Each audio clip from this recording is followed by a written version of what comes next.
you, Jay? Memorable project. Memorable projects.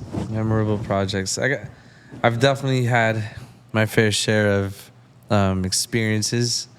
For tacos, one that stands out because of the amount of work it took was I want to say Art Basel, maybe 2019, right before COVID. It was, I think we did 4 activations the whole weekend. So we already had the food truck operating. We already had Tacos Kendall going. And we did 4 pop-ups in Art Basel. 3 of them were paired up with Swarm, and the last one was with BBC. And it was crazy, the amount of temp staff I had hired, the amount of food we sold at Art Basel that weekend, and just the production of it entirely. You know, I was driving around all of Wynwood in this badass side-by-side delivering food, and it felt fucking awesome because cops were like already kind of tuned in with what I was doing. So I was fucking riding the sidewalks in this bitch and, you know, overstuffing it with food. And we're not talking about a little golf cart. We're talking about a badass machine, you know? So it was cool. It was a really fulfilling weekend for what we were capable of doing. And, you know, the amount of food that was just handed out and our name and the amount of people we met through that weekend and ate our food, it was crazy, you know? I mean, I'm talking about everyone from Carucci was eating our food that day. Nice. I think, what's his guys? Pusha T ate our food. Oh, that was You know that what I'm year. saying? PB and Raga, you know, RP, he ate our food. That was just at BBC. At all the other events, Lord knows who went through there, but it was cool. It was a very fulfilling experience for me at that time because it definitely demonstrated that I can handle like festival-worthy quantities of food. And I think that's, you know, important, right? When it comes into this industry, that I can feed 5 people like I can feed, you know, thousands at one point, you know? Another surreal moment for me for tacos was, I'm a big fan of Cultura Profética. They're a Spanish reggae band from Puerto Rico. They're awesome. I've been listening to them since I was a kid. They had a concert done by Swarm again. Shout out Swarm. Appreciate y'all for this. And, you know, they knew I was a big fan of the band through my boy Javi. So he plugged me into cooking for not only the festival, but cooking for them backstage too, the actual artists. And so I went through this crazy like menu for them, you know, try to make sure everything was vegan, vegetarian for some of them. Allocated food to their tent. It was this whole process, and I never met them. I was fucking like, God damn it. But it was a satisfaction that they got to eat my food, which really fulfilled me more than anything, you know? I didn't need a photo, and I didn't need the photo, you know, I didn't need any of the satisfaction besides the fact that my food was being served to them, and I was only like a year or 2 into the game, you know? So it was just something that opened my eyes to being like, you know, again, this is limitless, and I can get to where I want to be just, you know, by manifesting it, honestly. And to throw one more in there, with DJing, I think the most memorable moment for me right now, it was DJing for my brother Brady, Brady. He was one of the artists that was performing at Rolling Loud, and he asked me to DJ for him. And this is totally against the sounds that I traditionally DJ, you know what I mean? My first festival experience, I didn't know what to expect. I got there and the music was delayed and plugging in was crazy. And in a matter of seconds, you know, I had to kind of, you know, face my, you know, my worst fear and just handle it. And it was handled. It worked well. I was able to MC. I was able to, you know, drop his tracks, throw on a little baby set before that, and it worked out, you know what I mean? And shout out to my dog, Matt Chewy Samuels, my dog. He definitely coached me through that to make sure that when I got there, you know, we were ready to do what we needed to, you know, and it wasn't just a fugazi moment. You know what I mean? It's fugazi. Is there? Robby, you want to jump in real quick? A memorable moment? No? You good? Heels? Yes. I'll throw in oh, thank you, bro. Just tagged you out. Fuck, dude. Put me on the spot, bro. Memorable moments. Whew, I can't beat Obama, bro. But, nah, dude, I mean, I don't know, man. If I'm being honest, like I think quite a few, but I think the stuff that we're building right now, like to me, stands out because it's organic. It feels like organic. It feels there's no real pushing happening. I think a lot of times like we do different things and it feels like you're fucking pushing a boulder up a hill, you know? Yeah, you're forcing things, yeah. So I think the stuff I could do that, like for me right now, is pretty memorable, and it's also like I said, like organic, and it feels spiritual in a weird way. Like you were saying, but damn, bro, he said some fire ass shit when we were having cookies and shit. But it was something. No, but it was something about like.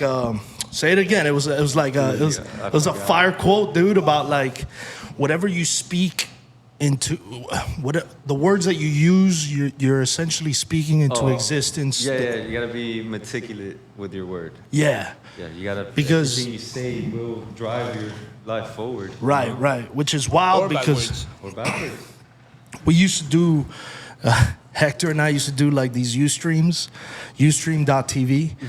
And we would like put it on while we were at Getty's and shit like that. And then we would also do like little skits. Like we have a skit that was like a beer pong game, and we were like fucking 17 years old. And like, so I think this moment that I'm living in right now is like something that I've spoken into existence maybe 10 years ago or Like a 12, culmination 14. of that, yeah. Yeah, so I don't know if that answers you. It does, It right? does, of Okay, good. Shout out to Robby. Shout out. September 15th, Netflix Heels. Everybody go. Tune in. Let's go. Give it a double like. You're not doing a watching party? Let's do a watching party. So fucking projector, let's go. I got Papi, food, let's do it. Let's do it. Oye. Let's do it. It's in the works. It's in Food the and a works. That's show. perfect. I'm down. Count me in. Food and a show. Let's go.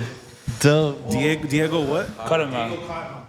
Cotton. Nice. September 15th. September 15th, Netflix. Netflix. If you don't Everybody hit got that like button a on there. login, holla at us. We'll share it. We each have 5 that we can put up. Everyone's watching this. Let's go. Season 3. Need a season 3. Nah, but that's dope, bro. Polly, Love it. Mine? Oh, that's right. your turn. I don't know if there's a I have 2. I have one that's a project. I have 3. My bad. I'll be like Jay. I have 3. The first one, I don't know. It was a project within myself. I wanted to be the best DJ, the best house DJ in Miami. And with the help of my friends, Alfonso, my friend James, like a lot of my friends helped me get to this level, but we started this campaign, We Want Pauly at Mansion. And at the time, it was a far-fetched idea. They didn't really like me. They just thought of me as a promoter. So we wanted to show them something else. We did an event, and that event started the We Want Pauly at Mansion. People were chanting it. So for a full year, we started this hashtag. We started a Facebook group. It gained so much traction that, like, I think like January of 2011, Roman Jones calls my manager at the time was Richie. Shout out to Richie B. And Richie was the marketing director of Opium Group, so it was like a perfect thing. And he calls me, he goes, I have like really good news. You need to sit down. I'm like, what? And he goes, you're gonna get what you want. I'm like, what? And he goes, they want Pauly at Mansion. And I like, that phone call was like, I just got chills myself. That's taking me chills too. Because that was like and I was young. I was 22 maybe. And it was a far-fetched idea. I knew that I can get Cameo because Cameo was like a smaller version and like they didn't care about it. I got it. But getting Mansion was so far-fetched. Like only like the bigger DJs could touch that, especially headlining it. Maybe I could open. But now they're like, now we want you full board. You get the full set. You play as long as you want. You can hire your own opener. You can hire your opener or whatever. And I was like, you guys handle that. I just want to play from 1 to 5. You get me? And it was great. I brought all of Kendall out to the South Beach. People had like signs. Like it looked like Swedish House Mafia was DJing there. My mom went. My mom was against the DJ thing. Didn't want my dad to buy me equipment. Like she's like, this is not what you're gonna do with your life. But she saw the commotion. She went. And she was like, holy shit, this might be like what you're destined to do. And at that moment, that night, leaving there was so surreal. It felt like it didn't even happen. I had to walk away from my friends and like sit back And like that was like such a cool moment. Could never be replicated. I've done so many bigger things, but that was like a personal milestone that like I could have quit DJing that night. And you know, that kind of set me up my mentality of like I'm the man, because I felt like that I still feel like that because of that. Like I wouldn't be here if it wasn't for that night. I wouldn't be editing videos. I wouldn't be like eating Billy's food. I wouldn't be doing none of that if it wasn't for like how I felt, and that I like chase. And I got it again, just not for DJing, but working with Billy was a second thing. Not Amazing. the cooking.